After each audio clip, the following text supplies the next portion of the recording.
د سکبر ملک زه ته راغلی او د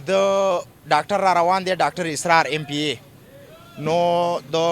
د سکبر ملک نه به موږ یو دوه درې تپوسونه کوو چې د خپلو خیالاتو احضار وکړي. ستا ډېره مهرباني پښتون ټي وي کوو چې دلته راغی ډاکټر اسرار راځي او زموږ شکریه دپاره لاهور ته د کلي نه راغلی دی دلته شکریه دپاره او موږ به خپل د علاقې وسایل کوم وسایل یې هغه به مو ته مخې ته کېږدو نو بس موږ د را روانو خلکو دا څوک چې راغلی دی ټولو شکریه ادا کوو تکلیف یې وکړو او د اسرار صاحب هم شکریه ادا کوو چې لاهور ته راغی زموږ خواله نو دا ډېره د خوشحالۍ خبره ده. مهرباني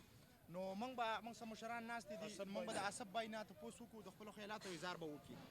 بسم الله الرحمن الرحیم. د ټولو نه پیله خو زه د پښتون ټي وي شکریه ادا کوم او ډاکټر صاحب چې کوم را روان دی دا د پی کې 68 نه منتخب دی چې نو موږ به د هغه نه همدا امیدونه ساتو دا د خلق دا امیدونه ساتي چې تاسو منتخب شولې چې تاسو زموږ علاقې ته زموږ ډېره پسمانده علاقه ده چې ښه کارونه راوړئ او ترقیاتي کارونه وکړئ چې راتلونکي وخت کې انشاءالله چې تاسو بیا کمپین هم نه کوئ او تاسو له چې کوم دی خلک ووټ درکوي. دې ځل چې تاسو له کوم ووټ تاسو ته میلاو شوی دی دا د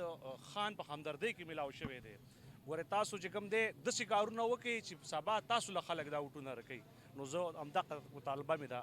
ډاکټر اسرار صاحب ته. مهرباني شکریه. نو موږ سره په دې ځای کې مشران ناست دي او ډېر خلک راغلی دی موږ به تپوس د لاقدار نه وکړو چې د خپلو خیالاتو اظهار وکړي. جی ډېره مننه او پښتون ټي وي ډېره مننه چې هغوی هم دلته راغله او زموږ د کوریج ورکوي دي خلکو ته